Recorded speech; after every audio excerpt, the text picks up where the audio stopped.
नमस्कार, मैं अनीश उपाध्याय। खबरी से आज मैं गोपालगंज जिला में उपस्थित हूं और आप सभी लोग जानते हैं कि बिहार में दो जगह उपचुनाव हो रहा है, मोकामा और गोपालगंज में। तो गोपालगंज में सभी प्रत्याशी जो हैं चुनावी दंगल में कूद पड़े हैं। एक तरफ आरजेडी है, दूसरी तरफ भाजपा है, तीसरी तरफ बीएसपी है।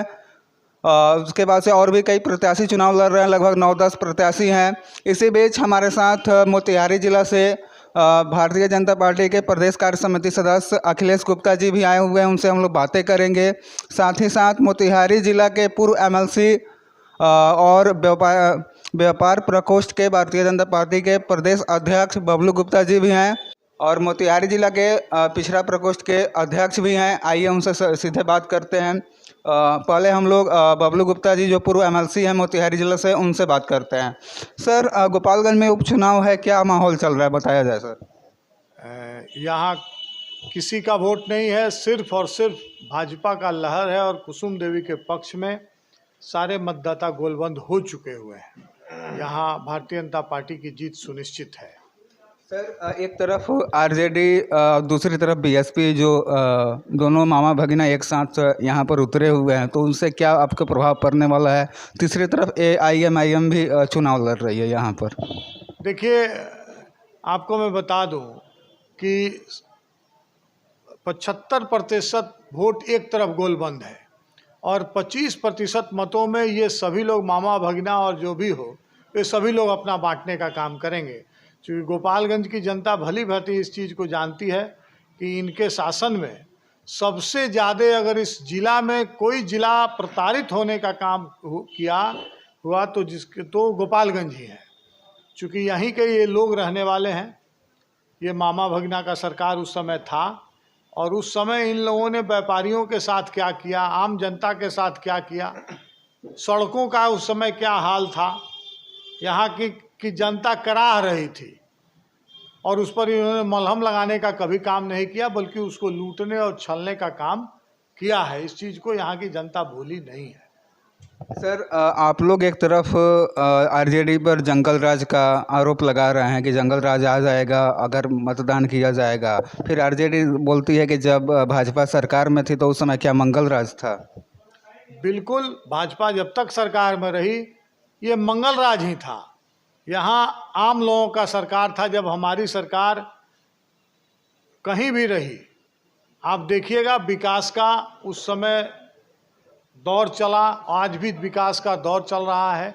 ये आम आदमी की सरकार है, ये खास लोगों की सरकार नहीं है। यहाँ अगर बिजली दिया जाता है तो 100% एक घर में बिजली दिया जाता है।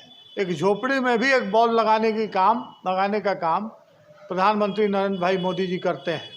अगर शौचालय देना है तो 100% लोगों को देना है।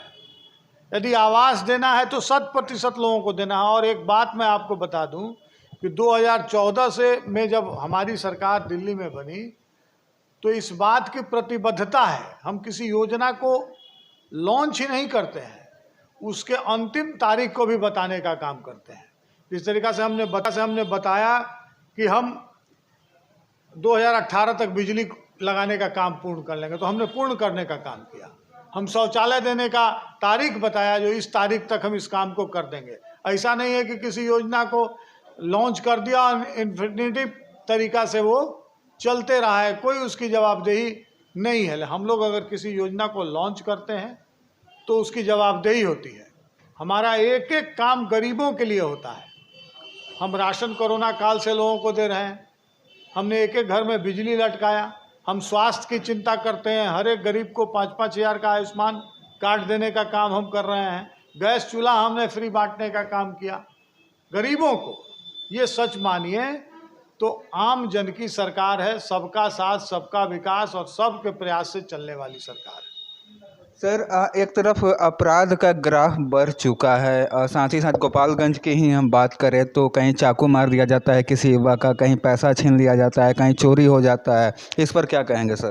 देखिए, आरजेडी का डीएनए जो है वो अपराधियों के साथ जाता है। जब जब सरकार में शामिल होती है या आरजेडी की सरकार रहती है तो बिहार में अपराध अपने चरम सीमा पर रहता है। इसमें कोई अतिशयोक्ति नहीं है और कोई शक नहीं है कि बिहार में अपराध बढ़े हैं। भाजपा जब तक सरकार में थी तो अपराध पर बहुत तरह का अंकुश था, अपराधियों में भय था कि कानून अपना काम करेगी, लेकिन अब कानून का कोई काम नहीं है, राज नहीं है, अपराधियों को खुला छूट दे दिया गया है लूटने के लिए। सर 2020 के चुनाव की बात करें गोपालगंज में तो 2 नंबर पर साधु यादव जीते हैं। कुछ 42,000 लगभग उनको वोट मिला था। क्या लगता है क्या प्रभाव पड़ेगा उनसे? देखिए, हम लोग के विपक्ष में जो लोग लड़ रहे हैं, आरजेडी लड़ रही है या बसपा लड़ रही है, उन लोगों से कहीं कोई लड़ाई नहीं है। आदरणीय सुभाष बाबू का इतना बड़ा विराट व्यक्तित्व था इस गोपालगंज में। हम लोग काम कर रहे हैं, देख रहे हैं, गांव में भी घूमे हैं हम लोग और बाज़ार में भी आज हैं हम लोग। तो सुभाष बाबू का व्यक्तित्व बहुत ही सर्वसुलभ था। सभी जाति धर्म संप्रदाय के लोगों के साथ उनका बेहतर तालमेल था, रिलेशन था और सारे समाज के लोग उनको वोट दे रहे हैं कुसुम देवी जी को। और कुसुम देवी जी यहाँ 50,000 से ज़्यादा मतों से चुनाव जीत रही हैं। सर आप प्रदेश कार्य समिति सदस्य हैं भाजपा का और प्रदेश का नेतृत्व करते हैं। गोपालगंज की बात करें तो अभी 2 दिन पहले न्यूज़ के अनुसार ये मालूम चला है कि एक यादवपुर थाना क्षेत्र के पुलिस जा रहे थे शराब की खोज में, तो उनकी डूबने से मौत हो गई है। लेकिन शराब पर ज़्यादा पुलिस लोग ध्यान दे रहे हैं, अपराधियों पर ध्यान नहीं दे रहे हैं। देखिए, शराबबंदी के बारे में क्या बोला जाए, अब सरकार कितनी सफल है क्या नहीं है, इसमें हमको बहुत कुछ बोलने की ज़रूरत नहीं है। शराबबंदी करके नीतीश जी क्या हासिल कर रहे हैं और क्या हो रहा है, बिहार का एक एक गांव में आप घूमिएगा, एक एक जनता, एक एक लोग समझ रहे हैं कि शराबबंदी के नाम पर सिर्फ ढकोसला हो रहा है बिहार में और लोगों का शोषण हो रहा है। सर आप मोतिहारी से चल करके गोपालगंज में आए हैं बीजेपी के नेतृत्व में वोट मांगने के लिए, तो क्या माहौल लग रहा है सर? देखिए, जब से आदरणीय नरेंद्र मोदी जी देश के प्रधानमंत्री बने हैं, तब से जो पुराना जो बात विचार राजनीतिक था वो सब समाप्त हो गया है। जो जात पात के राजनीति होता था, धर्म के राजनीति होता था, वो सारी मिथ्या टूट गया है। सारे जितने भी गनी गरीब, अति पिछड़ा, प्रबुद्ध लोग, ये सभी लोग एक गोलबंदी बनाए हैं।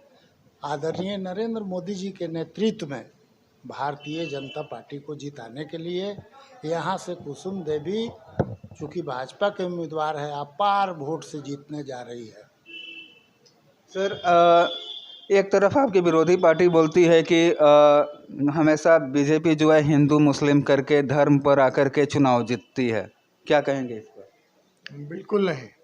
वो जो हमारे विरोधी पार्टी है राष्ट्रीय जनता दल, वो भय दिखाते हैं हमारा, और भय दिखा करके मुसलमानों का वोट एकत्र करके लेने का काम करते हैं। उनको देते कुछ नहीं है। उनको मैं बताइए कि हमने कोई भी योजना लागू की हो, वो मुसलमान को छांट करके हो, हिंदू मुस्लिम करके हो। हम तो सबको, अगर हमने शौचालय दिया तो सबको दिया, हमने बिजली दिया तो सबको दिया, हमने आयुष्मान भारत कार्ड दिया तो सबको दिया। हम कहीं कोई धर्म की राजनीति नहीं करते हैं। हम ये, बल्कि उन पर आरोप है हमारा कि वो उनको बराबर भय दिखाते हैं कि बीजेपी आ जाएगी तो आपका ये हो जाएगा, आप के वो हो जाएगा, लेकिन होता कुछ ऐसा नहीं है। इसलिए भय दिखा करके वोट बैंक बना करके वोट लेने का काम सिर्फ राष्ट्रीय जनता दल के लोग करते हैं, हम लोग नहीं करते। सर कल तेजस्वी यादव का रोड शो कार्यक्रम भी है, उससे क्या प्रभाव पड़ेगा आम जन पर? कोई प्रभाव नहीं पड़ेगा उससे आम जन पर। वो तो उनका तो होम डिस्ट्रिक्ट है यार। उनका होम डिस्ट्रिक्ट है। उनसे मेरा आग्रह है, मैं आपके माध्यम से उनसे सवाल करता हूं कि उनका होम डिस्ट्रिक्ट है, वो अपने किसी कृति को बता दें कि हमने यहाँ ये किया है। अभी तो 500 करोड़ का थावे में मेडिकल कॉलेज का दे करके गए हैं। अच्छा, एक चीज़ बताया जाए कि थावे का जो योजना आप बता रहे हैं वो सब पूर्व की सरकार ने की हुई थी। 2 महीना में आकर के 600 करोड़ का ना, कितना बता रहे हैं आप?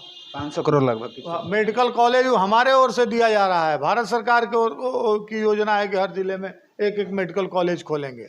उसको सिर्फ आकर के ये आईवास कर रहे हैं, नथिंग एल्स, कुछ नहीं किए। उनका जब जमाना था 15 वर्षों तक यहाँ ये राज किए।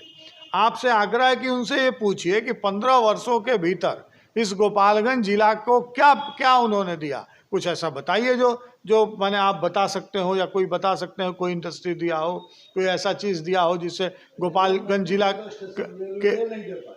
का विकास हुआ हो, स्टेशन दिया हो, कुछ ऐसा बताइए। उनसे पूछिए कि 15 वर्षों तक उनके पिताजी और उनकी माताजी ने राज किया है, एक चीज़ नहीं। मैं अभी जादवपुर में बैठा हुआ था तो मुझको मैंने बोला कि मैं मोतिहारी से आया हूँ, इधर से होकर के आया हूँ डुमरिया घाट। तो लोग कहे वो माहे नहीं है, यहाँ तो 45 मिनट में रहुआ मंगलपुर घाट माहे चले थे। हमारा है, हमारा बनाया हुआ है। आप यहाँ के हैं तो आप पता करिए कि उस इलाके में उस एक पुल बन जाने से कितना विकास हुआ है। उधर की ज़मीनें महंगी हो गई, उधर एक से एक अब उद्योग माने मॉल्स वगैरह, दुकानें वगैरह सब लग रही हैं, बन रही हैं। तो ये थे हमारे साथ मोतिहारी जिला के पूर्व एमएलसी और प्रदेश कार्य समिति सदस्य बिहार भाजपा के। इन्हीं खबरों के साथ बने रहें। जय हिंद। उकाया का आया फास्ट ई स्कूटर, सबसे बड़ी बैटरी 4.4 किलोवाट आवर वाली, जो दे 140 से 160 किलोमीटर की माइलेज, 60 से 70 किलोमीटर की top speed, LFP technology battery जो दे डबल सेफ्टी। तो आइए समृद्धि इंटरप्राइजेज और फाइनेंस पर ले जाइए scooter. Main road Laxmipur Raxaul, SRP hospital के बगल में। सेल सेल सेल मनाएं फैशन का त्योहार PV मेगा मार्ट के साथ। 999 या उससे ज्यादा की खरीदारी पर पाएं स्कूटी, LED TV जीतने का सुनहरा मौका। PV मेगा मार्ट आए और सेल का आनंद उठाएं। मेन रोड बाटा चौक रक्सौल।